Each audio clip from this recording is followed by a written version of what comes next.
महाराष्ट्र आरोग्य विज्ञान विद्यापीठ नाशिकमध्ये शिक्षण घेणाऱ्या सर्व विद्यार्थ्यांचे हार्दिक स्वागत तसेच सर्वांना नमस्कार.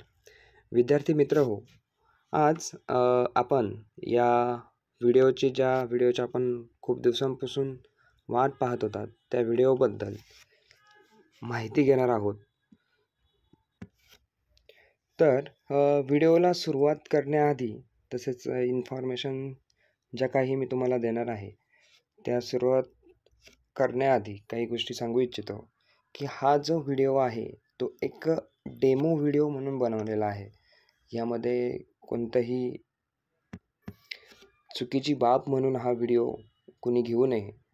हा व्हिडिओ एक डेमो व्हिडिओ विद्यार्थ्यांना समजावा की आपलं ऑनस्क्रीन इव्हॅल्युएशन कसं होतं त्याबद्दल हा व्हिडिओ बनवलेला आहे. तरी सर्वांनी हा व्हिडिओ शेवटपर्यंत पाहावा जेणेकरून तुमच्या मनात असलेल्या शंका कुशंका या व्हिडिओमध्ये क्लिअर होऊन जातील. व्हिडिओला आपण सुरुवात करतोय. ॲक्च्युली ऑनस्क्रीन मार्किंग आणि मॅन्युअल प्रोसेस ह्या ज्या गोष्टी आहेत त्यामध्ये फरक काय आहे या स्क्रीनमध्ये थोडासा डिफरन्स दाखवलेला आहे तो आपण पाहूयात. वन स्क्रीन स्कॅनिंगमध्ये काय आहे की ज्या काही फिजिकली गोष्टींना वेळ लागतो त्या जास्त वेळ न घेता या गोष्टी एकदम फास्ट पद्धतीने होऊन जातात. तसेच ऑनस्क्रीन मार्किंगमध्ये जे काही रिझल्ट प्रोड्यूससाठी जो वेळ लागतो तो अत्यंत कमी राहतो. एक 10 दिवस किंवा जास्तीत जास्त 15 दिवसांच्या कालावधीमध्ये हा रिझल्ट प्रोसेसिंग होतो. परंतु मॅन्युअल प्रोसेसमध्ये या गोष्टीसाठी 40 ते 45 दिवस लागतात हे याच्यामध्ये सांगितलेलं आहे. तर ऑनस्क्रीन मार्किंगमध्ये ज्या काही गोष्टी आहेत त्या आपण हळूहळू पाहूयात. सर्वात पहिले जी काही प्रोसेस येते ती आन्सर शीट स्कॅनिंग असते. आपली जी आन्सर शीट आहे जे आपण एक्झाम सेंटरवर एक्झाम देऊन झाल्यानंतर ज्या काही आन्सर शीट स्कॅनिंगची जी टीम आहे ती टीम आपल्या all answer sheet must be properly masked after scanning to hide the identity of the student like roll number, name, division, etc. Some institutes are using barcode to map the answer sheet with a particular student. This helps the masking process. आपल्या देखील विद्यापीठ barcode system use करते जेणेकरून जी काही स्टुडंटची identity आहे ही masking प्रोसेसमध्ये help व्हावी याबद्दल. तर व्हिडिओला सुरुवात करूयात. स्क्रीनवर जो मेन हेडिंग दिसत आहे युनिव्हर्सिटी नेम अँड लोगो, तिथे आपल्या विद्यापीठाचा लोगो वगैरे या सगळ्या गोष्टी असतात. हे जे आहे हे मेन स्क्रीनवर ओपन होणारी विंडो आहे. फर्स्ट ऑफ ऑल यामध्ये एक्झामिनर आणि मॉडरेटर असे 2 अकाउंट असतात. तिथे एक्झामिनरला दिलेला त्याचा जो ID आहे किंवा जो पासवर्ड आहे तो तिथे टाकून तो लॉग इन करू शकतो. त्यानंतर नेक्स्ट पेज ओपन होते. त्यामध्ये आपल्याला आपला कोर्स दिसतो, स्पेशलायझेशन जे काय असतील, सेमिस्टर वगैरे जे काही असेल. त्यानंतर त्या ठिकाणी अपलोडेड आणि चेक, त्यानंतर रिमेनिंग, त्यानंतर आणि रिजेक्टेड अशा ज्या काही सर्व गोष्टी आहेत त्या स्क्रीनवर दिसून येतात. आणि त्यानंतर आपण चेक पेपर या गोष्टीवर क्लिक करून प्रोसीड करतो. चेक पेपर या गोष्टीवर प्रोसीड केल्यानंतर नेक्स्ट विंडो जी आहे ते ओपन होते. त्यामध्ये विद्यार्थ्याचा जो ID आहे, त्यानंतर आन्सर शीटचं जे काही स्टेटस आहे, त्यानंतर ते चेक केलं आहे की नाही केलं आहे, त्यानंतर इव्हॅल्युएशनचे जे काही मार्क्स दिलेत की नाही दिलेत, त्यानंतर आन्सर शीट चेक केलेली डेट आणि त्याच्यानंतर त्याची अटेंडन्स ह्या सगळ्या गोष्टी तिथे शो होतात. काही गोष्टी जर त्याच्यामध्ये काही चुकीच्या गोष्टी झाल्या असतील पेपरच्या टायमिंगला, जसे अनफेअर मेन्स असेल तर ते अनफेअर मेन्स वगैरे अशा अटेंडन्समध्ये ह्या गोष्टी दिसून येतात. त्यानंतर नेक्स्ट स्लाइड आपण आन्सर शीटवर क्लिक केल्यानंतर पुढे फर्स्टली मार्क ब्लँक पेजेस म्हणून हा एक ऑप्शन येतो, हेडर येते. त्यामध्ये आपल्याला सर्वात प्रथम जो मॉडरेटर चेक करतो पेपर, त्याला सर्वात आधी ब्लँक पेजेसला मार्क्स करावं लागतं. त्यानंतरच ज्या काही गोष्टी आहेत त्या प्रोसीड होतात. तोपर्यंत कोणतीही गोष्ट प्रोसीड होत नाही. प्रोसीड केल्यानंतर इथे आपल्याला आपल्या जी काही आपण आन्सरशीट लिहिलेली आहे, जर समजा आपली 16 पेजेसची आन्सरशीट आहे, तर यामध्ये सर्व 16 पेजेस जे स्कॅन झालेले आहेत ते आपले दिसतात. आणि जर समजा यामध्ये कोणतंही एखादं ब्लँक पेज असेल, यामध्ये आत्ता जी मी शोन केलेली आहे त्यामध्ये कोणतंही ब्लँक पेज नाही आहे ॲक्च्युली. जर ब्लँक पेजेस असेल तर यामध्ये ब्लँक पेजवर आपल्याला इथे क्लिक करून mark as a blank click केल्यानंतर पुढच्या गोष्टी प्रोसीड होतात. नंतर आपण ब्लँक पेज मार्क्स केल्यानंतर आपल्याला मेन स्क्रीन जे आपल्या क्वेश्चन पेपरचे आहे ते दिसते. त्यामध्ये भरपूर सारे ॲनोटेशन्स अवेलेबल असतात, ऑप्शन्स अवेलेबल असतात. क्वेश्चन नंबर, कॅल्क्युलेटेड स्कोर, तसेच क्वेश्चनचा नंबर विथ क्वेश्चन जो काही आहे, म्हणजेच जसं की example explain the types and process dash dash dash. त्यानंतर मार्क्स रेंज वगैरे अवेलेबल असतात तिथे ॲनोटेशन्समध्ये. 1.2, 2.5, 3.5, 0.5च्या रेंजमध्ये जर आपल्याला मार्किंग द्यायची असेल तर ते देखील टूल्स तिथे अवेलेबल असतात. त्यानंतर आपण पुढच्या स्क्रीनवर जाऊयात. यामध्ये जे काही ऑप्शन्स दिसतात आहेत, राईट, रॉंग. तर ज्या क्वेश्चनला जर आपल्याला राईट क्लिक करायचं असेल, क्वेश्चन आपण जो आहे आन्सर लिहिलेला आहे ते आन्सर पूर्ण मॉडरेटरने किंवा जो काही एक्झामिनर आहे त्यांनी रीड केल्यानंतर त्याला अशा ऑप्शन्स असतात. करेक्ट आन्सर असेल तर तो करेक्ट करू शकतो, आणि जर आन्सर रॉंग असेल तर अशा प्रकारे रॉंगचा देखील ऑप्शन तिथे अवेलेबल आहे.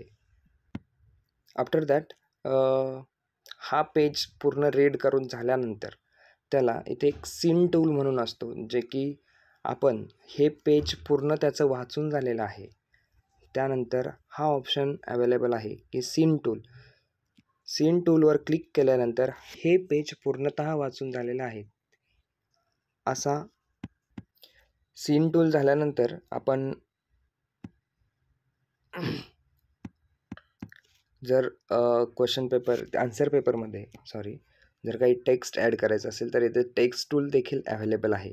त्यामध्ये आपण आन्सर शीटमध्ये काही आपल्याला एखादी गोष्ट ॲड करायची असेल एक्झामिनरकडून ते ॲड करू शकतो. जसं की हा विंडो ओपन झालेला आहे. इथे आपण टेक्स्ट टूल केल्यानंतर इथे एखादी कमेंट वगैरे आपल्याला काही ॲड करायची असेल तर आपण ती ॲड करू शकतो. अशा प्रकारे इथे कमेंट ॲड केल्यानंतर डिस्प्ले होतात. त्यानंतर येतो पेन टूल ऑप्शन क्लिक केल्यानंतर आपल्याला जर एखाद्या गोष्टीला काही क्लिक करायचं असेल किंवा अंडरस्कोर करायचं असेल तर अशा प्रकारे पेन टूल हा एक अवेलेबल होतो.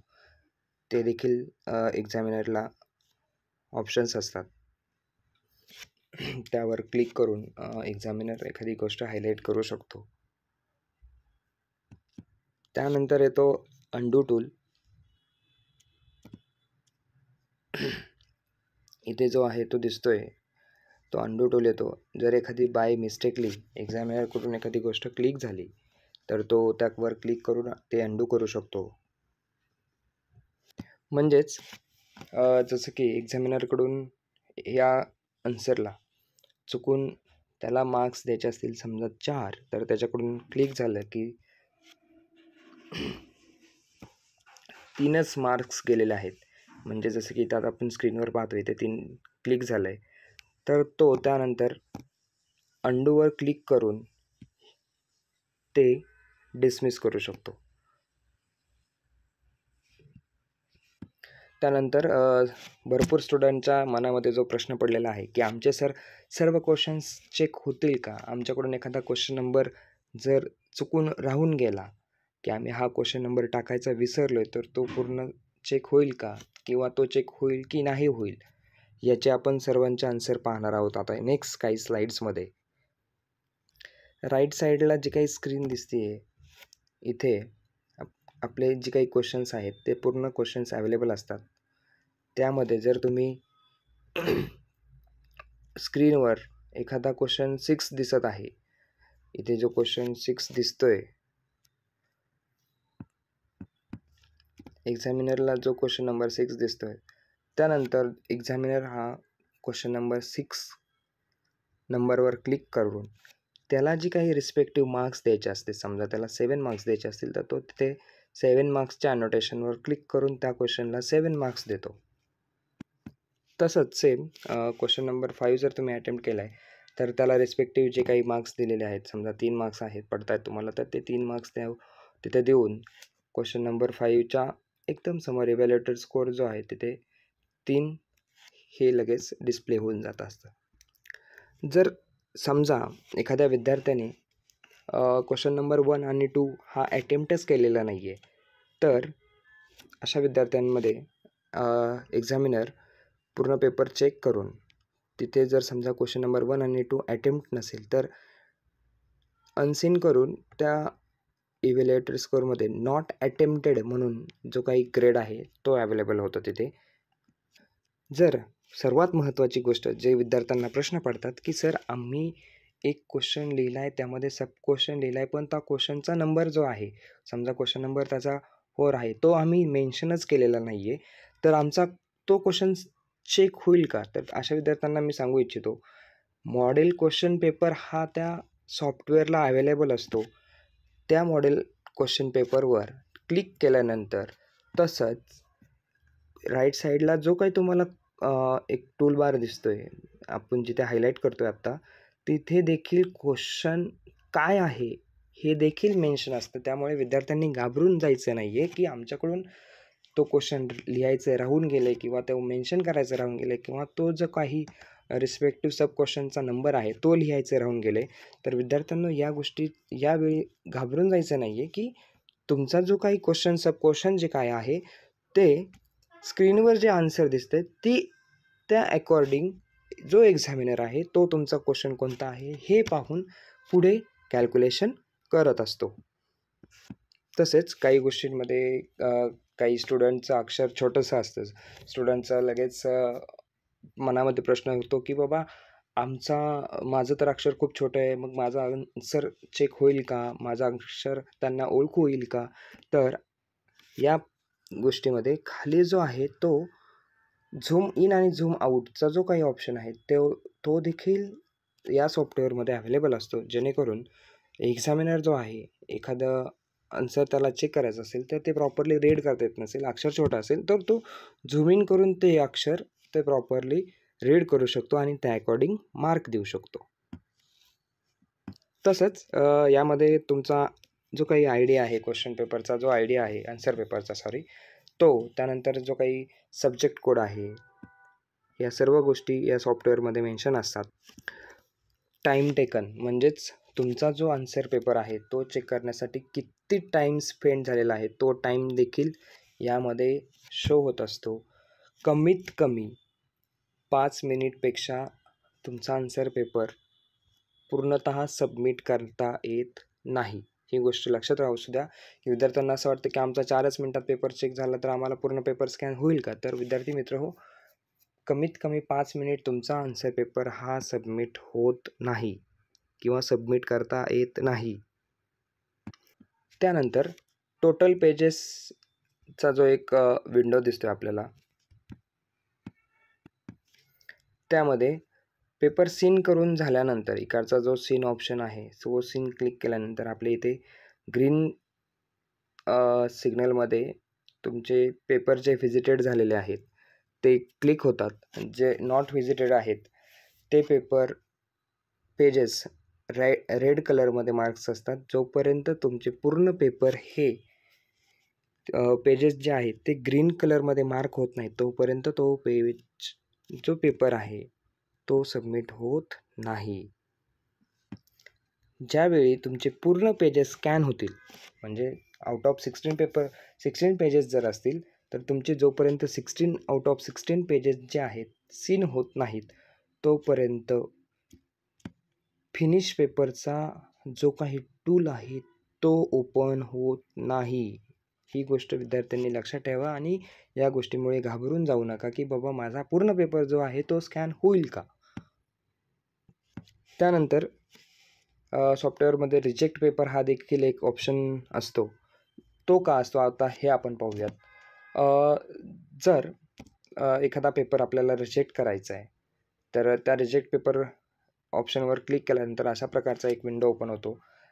तिथे आपल्याला इथे जे एक स्क्रीन दिसते तुम्हाला त्यामध्ये जे रिझन आहे एखाद्या गोष्टीला जो एखादा पेपर आहे आन्सर शीट आहे ती प्रॉपरली स्कॅन नसेल झालेली, प्रॉपरली पेजेस स्कॅन नसतील झालेले, ब्लरी दिसत असेल तर आपण जो एक्झामिनर आहे जो मॉडरेटर आहे ते इथे रिझन टाकून like paper properly not scan जे काही असेल सब्जेक्टिव्ह जे असेल ते मेन्शन करून इथे सबमिट करू शकतो. म्हणजे जर प्रॉपर पेपर स्कॅनिंग वगैरे झाली नसेल तर हा ऑप्शन एक दिलेला आहे रिजेक्ट पेपर.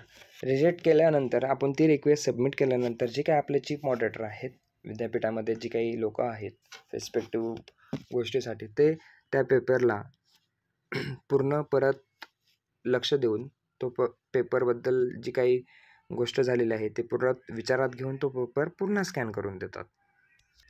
तसं आपण आता स्क्रीनवर पाहतो आहे रिजेक्ट पेपरमध्ये आपण रिझन टाकू शकतो की scanning quality is not good आणि त्यानंतर ती गोष्ट आपण सबमिट करतो. त्यानंतर UFM म्हणून एक ऑप्शन त्या सॉफ्टवेअरमध्ये अवेलेबल असतो. जर समजा एखाद्या विद्यार्थ्यांनी त्या आन्सर शीटमध्ये लिहिताना कॉपी केस केलेली असेल किंवा एखादं त्याचं नाव जे काही आहे किंवा काही कॉलेजचं नाव आहे ते त्या पेपरमध्ये मेन्शन केलेलं असेल तर ते चेक करत असताना जो UFMचा ऑप्शन आहे तिथे UFMचं रिझन असेल अनफेअर मीन्स जे काही असेल ते ज्या विद्यार्थ्याकडून घडलेलं असेल तर तो एक्झामिनर तिथे मेन्शन करून मार्क ॲज अनफेअर मीन्स हे सबमिट करतो. काही विद्यार्थी अनफेअर मीन्समधून कॉपी केस वगैरे होते, आन्सर शीटमध्ये काही चुकीच्या गोष्टी लिहितात. त्यामध्ये एक्झामिनरला हा एक जो सॉफ्टवेअरमध्ये टूल आहे तो अवेलेबल करून दिलेला आहे. त्यानंतर आपण ती क्वेश्चन पेपर जर मध्येच एक्झामिनरकडून समजा त्याच्या काही कामामुळे राहिली असेल चेक करताना तर तो बॅक येऊन हे जे काही आहे इन प्रोग्रेस दिसतं आहे आपल्याला, काही गोष्टी आपण रिजेक्ट केलेल्या आहेत, काही आन्सर चेक करायचे राहिलेले आहेत तर चेक आन्सर शीट असे ऑप्शन यामध्ये अवेलेबल होतात. तर पुन्हा ती question paper answer paper check करून बॅक स्पेस झाल्यानंतर जर समजा थोडा वेळ काही एक्झामिनरला ब्रेक घ्यायचा आहे तर तो पुन्हा इन प्रोग्रेस या गोष्टीवर क्लिक करून पुन्हा same as it is questions जे काही मार्क्स दिलेले आहे आन्सरला जे काही मार्क्स केलेले आहे ती पूर्ण गोष्ट अवेलेबल होते, पुन्हा ती गोष्ट इरेज होत नाही. तर मी विद्यार्थ्यांना सांगू इच्छितो की हे जे काही टूल्स आहेत, ही जी काही व्हिडिओ आहे त्यामध्ये आपल्याला काही गोष्टी समजाव्यात की करेक्ट साईन केल्यानंतर हे असं काही जे काही आहे करेक्ट रॉंग सीन अनसीन जे टूल आहेत ते कशा प्रकारे यूज केले जातात किंवा आन्सर पेपर आपली कशी चेक केले जाते यासाठी हा व्हिडिओ बनवण्यात आला होता. आशा करतो की आपणा सर्वांना हा व्हिडिओ समजला असेल. जर काही विद्यार्थ्यांना काही